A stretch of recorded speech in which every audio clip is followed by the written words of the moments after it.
आज अंतर्राष्ट्रीय बेटी दिवस है और हम बात करेंगे छत्तीसगढ़ के बालोद की एक 13 साल की ऐसी बेटी की जिसके सिर पर परिवार के भरण पोषण और कैंसर से जूझ रहे पिता के इलाज के खर्च की जिम्मेदारी है। साइकिल से चाय बेचकर यह बेटी अपनी पढ़ाई तो कर रही है और घर का खर्चा भी चला रही है। आर्थिक रूप से कमजोर परिवार में जन्मी इस बेटी के साहस और जज्बे को बयां करती देखिए हमारी एक खास रिपोर्ट।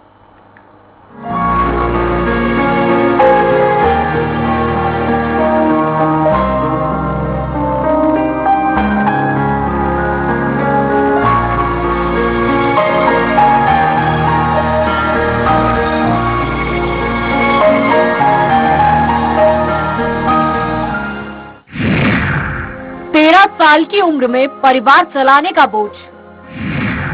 बालोद की बेटी साधना के संघर्ष की कहानी। साइकिल पर चाय बेचकर चलाती है घर का खर्च। चाय बेचकर उठाती है कैंसर से जूझ रहे पिता के इलाज का खर्च। परिवार के हालात देखकर किया चाय बेचने का फैसला। शहर में अलग अलग जगहों पर साइकिल पर चाय बेचती है साधना। खुद की और छोटे भाई की पढ़ाई का उठाती है खर्च। स्कूल में शिक्षक कराते हैं साधना की अतिरिक्त पढ़ाई। कम उम्र में ही साधना में है कई प्रतिभाएं। अलग अलग मंचों पर मिल चुके हैं कई पुरस्कार। एक बेटी अपने माता पिता के लिए भगवान का सबसे अच्छा उपहार है और यही कारण है। मेरे यहाँ पिताजी का तबीयत खराब रहता है, हमेशा खराब रहता है, लेकिन इस बार बहुत ही ज्यादा तबीयत खराब हो गया था, जिसके कारण हम लोग के पास और कोई साधन नहीं था पैसा आने का, और पापा के दवाई में पैसा चला जाता था बहुत सारा। तो मैं ना मंडी में चाय बेचने जाती थी सुबह 12 बजे से 7 बजे तक, और फिर 2 घंटा स्कूल भी जाती थी। मेरे सर लोग बहुत अच्छे हैं कि मेरा मॉर्निंग शिफ्ट में लगता है स्कूल, लेकिन अभी मैं मंडी जाने के कारण स्कूल नहीं जा पाती हूँ।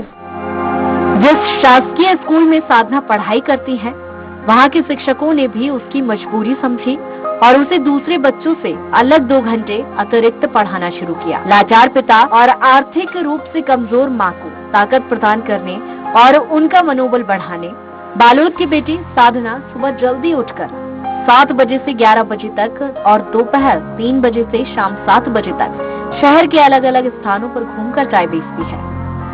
बचे हुए समय में साधना पढ़ाई करती है और घर का कामकाज भी करती है। जिस स्कूल में वे पढ़ती हैं, वहाँ के शिक्षक भी साधना की हर संभव मदद करने के लिए तैयार रहते हैं। एक्चुअली शुरू से तो आ रही थी क्लास, लेकिन कुछ दिनों से पता चला कि इसके पिताजी की तबीयत जो है वो खराब है, जिसके कारण पैरालाइज जैसी स्थिति होने के कारण वो काम नहीं कर पा रहे हैं। तो हमारी ये बच्ची बहुत टैलेंटेड है। ये खुद ही अपने व्यापार को संभाली है और पूरे बिजनेस को आगे बढ़ा रही है, ताकि चाय वगैरह बांटने जो है वो बाजार वगैरह जाती है, जिसके चलते स्कूल आने में इसको बहुत असुविधा हो रही है। समय जो है वो मैच नहीं कर रहा था। तो हम लोगों ने स्कूल की ओर से ये पहल किया कि सारे टीचर मिलके इसको मॉर्निंग सेशन अगर 12 बजे तक खत्म हो जाता है और 12 से 2 के बीच में इस बच्ची के पास समय है, तो सब मिलके इसको पढ़ा रहे हैं। पिता की दवाई के खर्च के साथ खुद और छोटे भाई की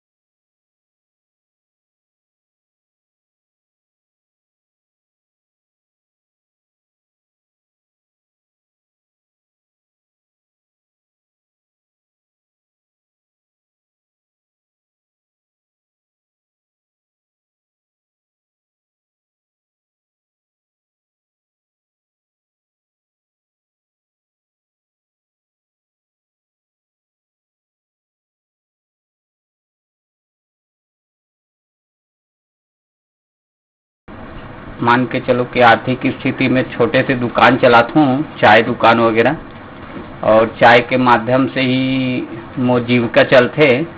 और अभी कुछ दिन पहले बहुत ज़्यादा मोर तबीयत खराब हो गई। सेक्टर 9 में चेकअप वगैरह सब चीज़ कराए हूँ। उसके बाद वहाँ पैसा नहीं हो पाई तो जिला हॉस्पिटल बालोद में ब्लड वगैरह चढ़ाए हूँ। और ब्लड चढ़ाए के बाद एक तो पैर जो है वे नीचे के लेफ्ट साइड के वो एकदम अचल हो गए और बहुत असहनीय दर्द हो गए। मेरी बच्ची बहुत होशियार है, बहुत सब चीज कर लेती है, घर में खाना बनाने से लेकर पूरा स्कूल की पढ़ाई तक के सब कर लेती है।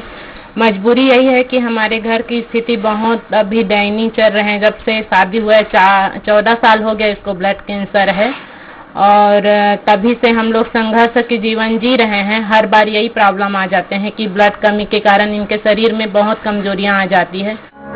इतनी कम उम्र में केशू बजाने, तबला वादन, हारमोनियम, गीता पाठ, भजन और गायकी में भी रुचि रखने वाली साधना कई मंचों पर अपना कार्यक्रम प्रस्तुत कर चुकी हैं। इन कार्यक्रमों में साधना को पुरस्कार और प्रशस्ति पत्र भी मिले हैं, लेकिन साधना की किस्मत में कुछ और ही लिखा था और इतनी प्रतिभाएं होने के बाद भी उसे चाय बेचने का काम करना पड़ा। परिवार और समाज को ऐसी बेटियों पर गर्व है। अंतर्राष्ट्रीय बेटी दिवस के खास मौके पर बालोद की बेटी साधना के जज्बे को सलाम। स्वराज एक्सप्रेस के लिए बालोद से जगन्नाथ साहू की रिपोर्ट।